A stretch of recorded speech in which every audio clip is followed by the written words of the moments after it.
Uma ótima noite a todos vocês. Hoje é quinta-feira, véspera de feriado, e está começando mais um Show Mais, aqui na TV Mais ABC, comigo, Gabi Tricânico. E olha só, hoje eu recebo uma pessoa super especial aqui em nossos estúdios. A gente vai falar do programa de saúde pública e que a obesidade atinge 1 a cada 5 adultos. Eu recebo aqui em nossos estúdios o Dr. Antônio Carlos do Nascimento, ele que é doutor, especialista em endocrinologia pela Faculdade de Medicina da USP. Seja muito bem-vindo, doutor. É uma honra. Obrigada, viu? Bom, doutor, então a gente já começa querendo saber, né? Como é que funciona isso? A cada 5 pessoas, 1 sofre de obesidade no Brasil? Isso, a cada 5 pessoas acima dos 18 anos. Na verdade, estamos abordando aí a população adulta. E isso faz com que haja um grande risco de outras doenças associadas, é o que particularmente mais nos preocupa, nós que lidamos com essa patologia. E onde vocês buscaram esses dados? Qual que é o embasamento? Não, desde 2006 o governo tem o Vigitel, perdão, e nas capitais do país eles fazem ligações, se asseguram que estão falando com pessoas acima de 18 anos e passam a partir dali desenvolver a pesquisa com dados de informação sempre atualizados. E isso é o que tem nos trazido a possibilidade, finalmente, de estar abordando, ainda que com fatias da população no cenário urbano, mas que a partir disso tem como estender, ou na verdade derivar, os dados para a população geral. Quais são os programas de saúde pública que vocês têm assistido, que os governos têm feito para reduzir esse número? Na verdade, ainda é bem embrionário. A primeira portaria vem de 2013 e, a partir disso, algo foi direcionado, mas gastamos muito pouco ainda com isso. Aqui em Santo André, a gente vê um vigor muito grande nisso, até pela determinação do prefeito, também do secretário de Saúde, Márcio Chaves, e, aparentemente, nós vamos decolar nessa cidade com relação ao programa. Ainda que já esteja havendo uma fomentação, um borbulhar, inclusive em toda a região, né? E a partir do governo, um incentivo maior também, eu acredito que chegou aquele momento que não dá mais para ficar conversando, criando saídas, escorregar do problema, porque ele já gera um custo operacional muito grande dentro dessa grande empresa, dentro dessa grande nação supercontinentalizada que é o Brasil. Então, na verdade, o que tem que ser feito agora é cuidar para que nós não temos uma piora muito grande com relação às patologias que são associadas. E como é que seria, então? Você falou de um projeto embrionário, né? Como é que funcionaria em termos aqui de Santo André? Santo André tem uma população de 700 mil pessoas, aproximadamente. Se nós formos derivar os dados a partir do que nós temos no cenário nacional, 20% de obesos, 18,9% para homem, perto disso para mulher. Nós vamos ter aqui no município 140 mil pessoas que estão com índice de massa corpórea acima de 30. Lembrando sempre que índice de massa corpórea é um dado de densidade corporal e nós realizamos essa equação dividindo o peso em quilos sobre altura vezes altura, na verdade, altura ao quadrado em metros. E você vai ter ali os índices no caso, o obeso ele está com índice de massa corpórea acima de 30. Então, é como dizer que em Santo André existe uma probabilidade muito grande que nós tenhamos perto de 140 mil obesos, acima dos 18 anos. Nós estamos aí abordando a questão da obesidade infantil, que é, de fato, o cenário mais importante quando nós estamos querendo prevenir, de fato, e não retroceder no que já houvesse evoluído. Obesidade, então, é um tema de saúde pública? Os governos precisam se preocupar? Precisam, o mundo já está se preocupando muito.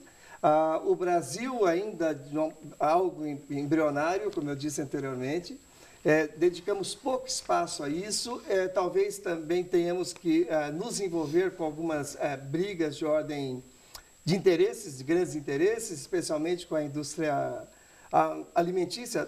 Fast food, né? Principalmente os fast foods. no que se direciona a isso e tudo que gera isso, inclusive empregos. É um tema realmente bastante delicado quando é abordado assim, e a grande verdade é que citar ou abordar apenas superficialmente não vai trazer resultado, como não está trazendo mesmo na grande América, mesmo nos Estados Unidos. Nós temos que ser muito mais incisivos. Medidas, vender a ideia publicamente, de forma midiática, que é fazer mais exercício e simplesmente comer menos e você está resolvendo a obesidade, além de ser mentiroso, você vende a ideia do exercício, a ideia de uma dieta saudável apenas para a perda de peso, que no mais das vezes não traz. Nós devemos fazer isso no dia a dia, pensando inclusive em não estar piorando o quadro e, por outro lado, também evitando com que haja pior em outras doenças quando você tem um padrão de vida mais saudável. Qual seria a mágica, então, doutor? Comer menos e fazer exercícios já não é o suficiente? Então, qual seria a fórmula correta? Não, isto é correto. Isso só não melhora, faz com que não haja evolução do percentual de sobrepeso e obeso. Sem dúvida nenhuma, faz. Você consegue estancar, consegue estagnar. Você não consegue retroceder porque você já teve, o paciente que é obeso, não importa o nível dessa obesidade, ele já teve o seu termostato de fome e de saciedade modificado. Então, o que você disser para essa pessoa com relação à perda de peso tem que ser muito objetivo, porque só modificar, só tomar outra conduta de ordem alimentar e só fazer mais exercícios não vai fazer com que ele tenha uma perda de peso importante e mais que isso, sustentada. Porque qualquer dieta que você modifique, qualquer dieta que você crie, que você leia na revista, que você ouça de uma vizinha, qualquer dieta que mude o seu padrão alimentar, não tem a menor dúvida que vai fazer com que você perca peso. É uma regra. A questão é que a sustentabilidade disso não é a regra. Você, de regra, volta a ganhar o peso perdido. E quando nós vendemos a ideia de que fazendo exercício emagrece, ou simplesmente tirando o fast food você emagrece, e a pessoa faz aquilo, se empenha, consegue inicialmente, como eu disse, a modificação, a mudança da dieta inicialmente faz perder peso. Mas quando ela vê que aquilo tudo retornou, a frustração toma conta. E de regra, a gente acaba perdendo o link, a simpatia... Pela dieta, Pela dieta ou pelo sistema, o que se vendeu midiaticamente.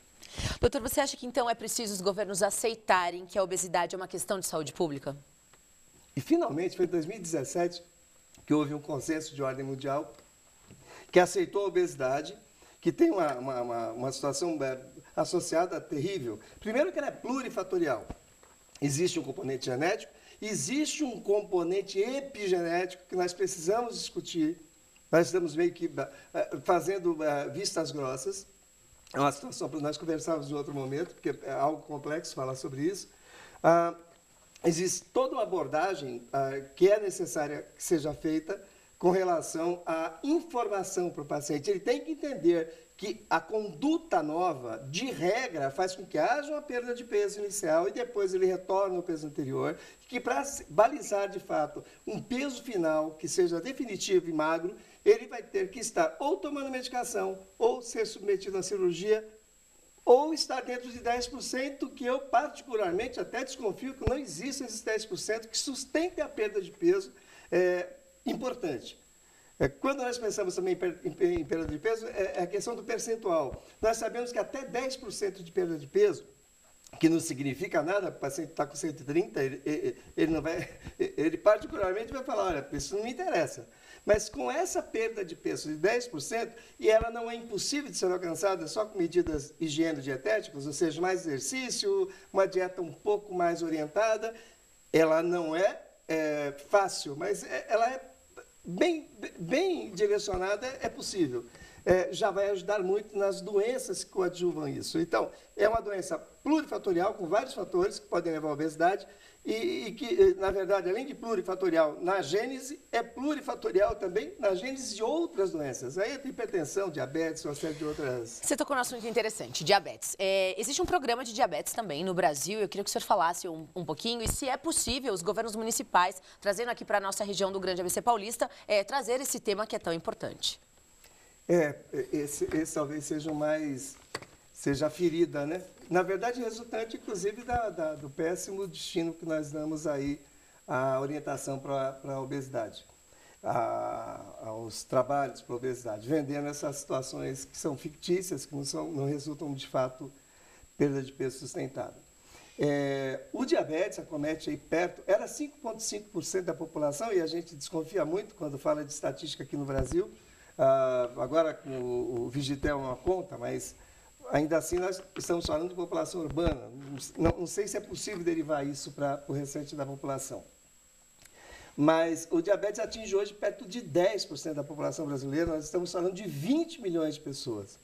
Mais do que isso, 90% desses pacientes eles são diabéticos tipo 2. O diabético tipo 2 é aquele diabetes em que o paciente tem o pâncreas fazendo competente, fazendo insulina, mas, de regra, chegou um momento que existe uma relação de ineficácia daquela insulina produzida. De regra, também por conta de uma dificuldade de ação periférica que é muito patrocinada pela obesidade. 10% desses diabéticos, perto de 2 milhões, estamos falando aí do diabético tipo 1. O diabético tipo 1 não tem qualquer célula capaz de fazer insulina no pâncreas dele.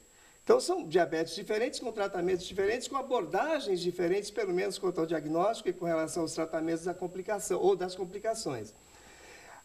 Pior que isso é que perto da metade desses diabéticos tipo 2 não sabem ter a doença. E quando vão saber, de regra, quando a doença é expressa já com perda de peso, acorda à noite para urinar e beber muita água, tem muita fome, tem muita sede e perde peso, que nós chamamos dos polis, né? Que é poliúria, polidipsia. E quando você tem essa situação, existe a perspectiva já que haja 10% desses pacientes com comprometimento crônico ou de retina, ou de rim, ou seja, dessa metade que não está sabendo, 10% deles vão ter alguma doença crônica associada como complicação do diabetes, seja cegueira, seja impotência, que essa é que mais mexe com os homens, que aí eles correm atrás para poder olhar.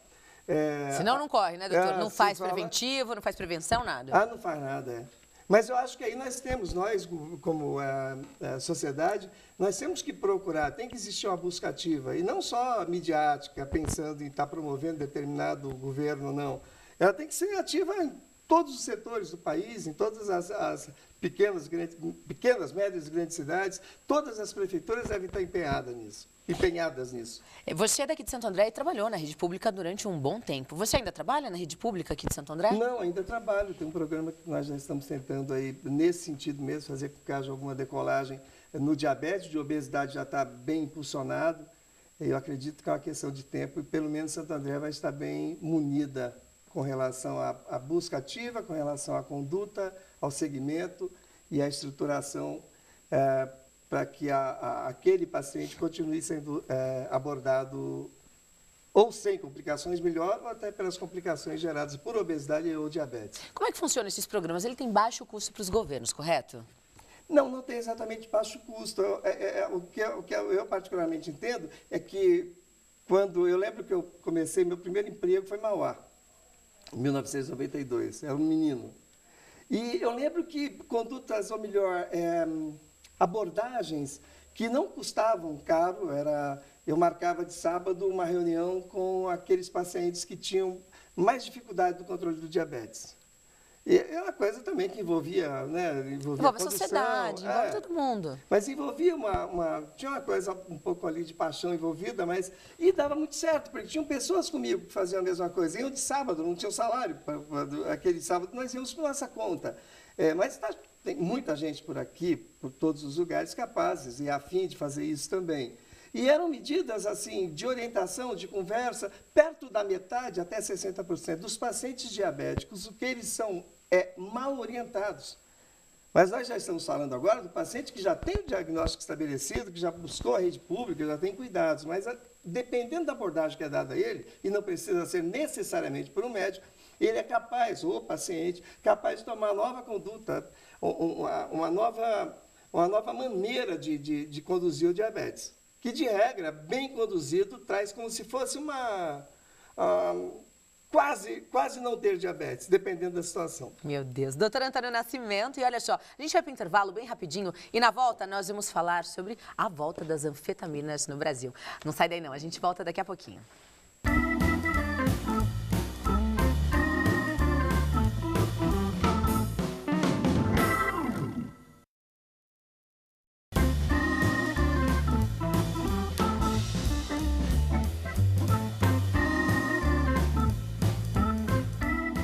Atenção, a TV Mais adverte. O programa Show Mais causa dependência cultural. De volta com o nosso Show Mais desta quinta-feira. Estamos aqui em nossos estúdios com o doutor Antônio Nascimento, ele que é doutor em endocrinologia pela Faculdade de Medicina da USP. No bloco anterior, estávamos falando sobre os programas de obesidade e também diabetes, inclusive o doutor que atende a rede pública aqui do município de Santo André. E agora, doutor, eu quero saber sobre a volta das anfetaminas no Brasil. Esse que é um tema que, aliás, a mulherada adora, né? E foi assim um equívoco. Eu lembro que a época era de Seu Barbano, era um farmacêutico, sem desdém à profissão, pelo amor de Deus, e ele entendeu que naquele momento nós vivíamos mais problemas com as anfetaminas no uso cotidiano do que vantagens. O que, na verdade, ele devia fazer era criar, não censurar, mas criar um link entre quem é capaz de prescrever ou não, como nós fazemos com outros medicamentos. E na época foi retirado, e isso nós estamos falando aí de 7 ou 8 de dezembro de 2011, e até esses dias, quando retornou, e essas anfetaminas que retornaram já não com a mesma qualidade, já não com o mesmo punch daquelas anfetaminas anteriores. Voltou ano passado. A grande verdade, eu digo sempre, quando saíram as anfetaminas, não é porque nós não tínhamos outro arsenal terapêutico. Tínhamos e temos, e muito melhor do que eram os anteriores. O que nós não tínhamos, na verdade, era a condição, sob a ordem de renda per capita brasileira, de pagar pelos tratamentos. O liraglutida, por exemplo, é um medicamento excepcional, mas tem um custo muito alto. Nós temos hoje medicamento como a lisdexanfetamina, que é utilizada aqui no Brasil na bula só como medicamento para déficit de atenção, mas que é extraordinário na perda de peso, desde que bem direcionado. Então, o que precisava ser feito em 2011 não foi feito, foi a criterização para o uso das anfetaminas. Não é retirado, foi um grande equívoco naquele momento, bem intencionado, mas aquela história, grandes feitos da história errôneos foram feitos ou balizados por pessoas que estavam bem intencionadas. Por outro lado, esses medicamentos novos são muito bons, nós usamos numa população, ou melhor, numa faixa de renda que não é do povo brasileiro, e essas anfetaminas que voltaram já estão trazendo aí algum benefício também nesses cuidados, ainda que muito mais caras do que eram anteriormente. E mais importante que isso, que eu penso na minha... quando você começa a ver o Vigitel mesmo, quando você vai observar a maneira, a condução, você percebe que de 2011 para 2016 existiu um grande salto. Você vê que a linha ela se mantém num patamar maior e nesses 10 anos houve um incremento, um enhancement, como diria o americano, uma amplificação no universo, na densidade dos pacientes que são obesos ou com sobrepeso. Porque passou-se a se perder, a pouca é resolutiva. Ela é resolutiva enquanto se usa, mas em alguns momentos é o remédio que nós temos, porque de outra maneira nós não conseguiríamos a diminuição de peso importante. E aí você dizer faz mal ou não faz, aí é a criterização do uso, que era o que tinha que ser feito, não foi feito, perdemos qualidade, perdemos tempo, ganhamos, na minha opinião, ganhamos uma fatia da população maior com relação a sobrepeso e obesidade. E agora, com as anfetaminas liberadas, né? Como é que você enxerga o mercado?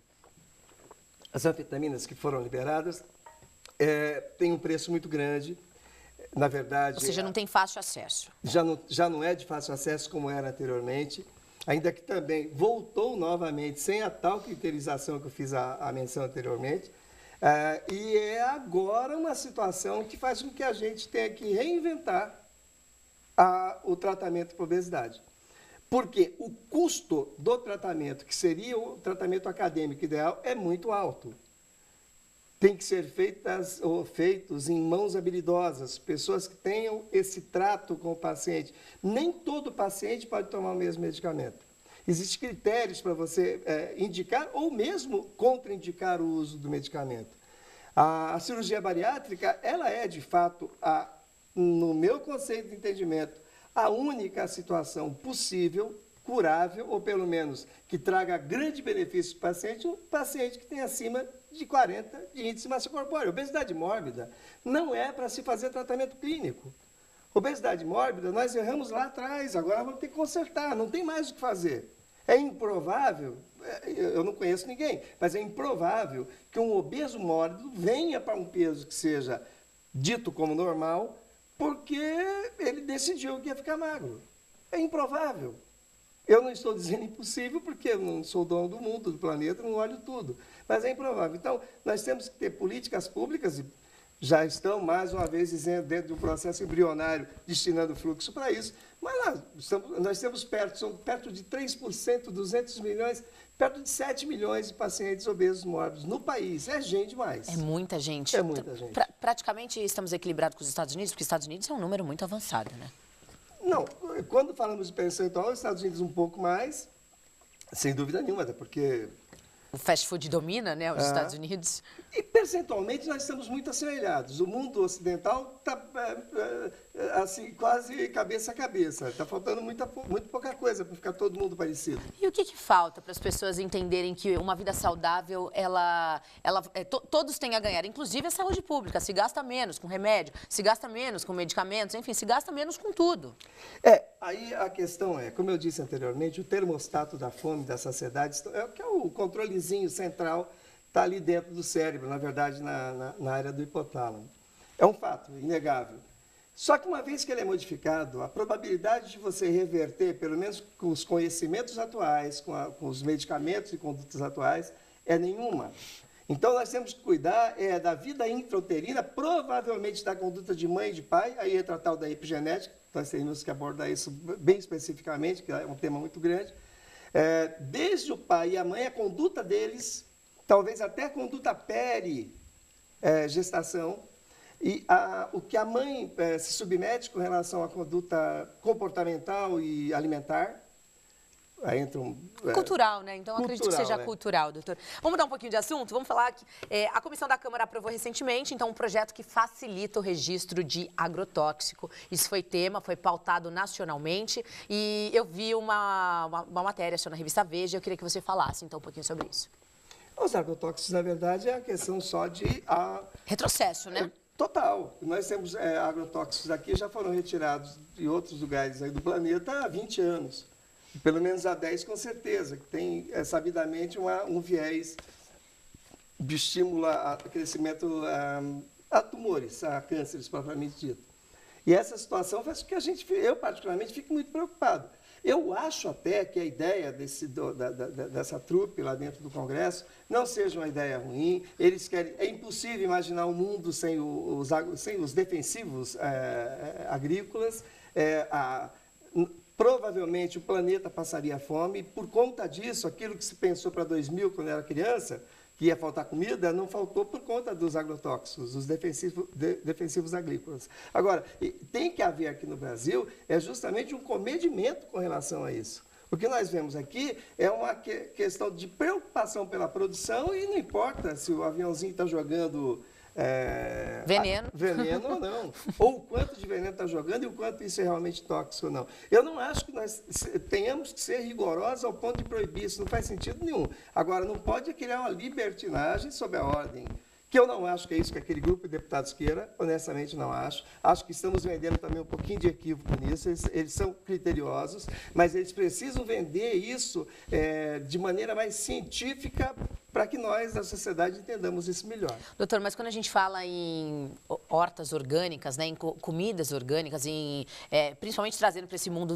do agro, qual que é o balanço que você faz? O Brasil ainda tem muito que avançar, mas eu já tenho acompanhado, principalmente fora do Brasil, no Japão, já existem hortas totalmente orgânicas com uma tecnologia absurda e que produzem na mesma quantidade que seria uma horta com agrotóxico. Não, aí nós estamos seccionando, né, um nicho, né, um nicho da questão das verduras, de fato, talvez seja até o nicho de produção que nós possamos sermos mais agressivos.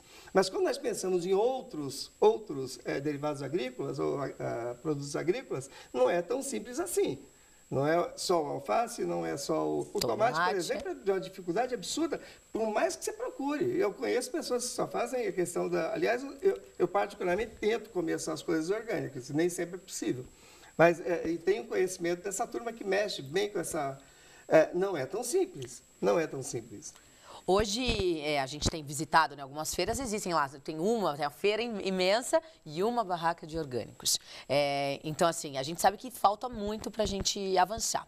Eu quero falar um pouquinho agora da sua carreira. Você é médico, doutor em endocrinologia na USP. Conta um pouquinho da sua história para a gente. Fui naquela coisa de menino sonhador, fui fazer medicina, na época tinha passado na PUC de Campinas e no Rio de Janeiro, na faculdade lá em Campos, e o que dava para pagar era Campos, foi para lá que eu fui. E depois eu fui prestando aquelas provas, até hoje eu não sei se eu devia ter ficado em radiologia na UERJ, como diriam os cariocas, ou tivesse realmente vindo para cá. Eu vim, fiz residência em clínica médica, e depois fiz residência em endocrinologia, depois fiz doutorado, fiquei 8 anos na Universidade de São Paulo.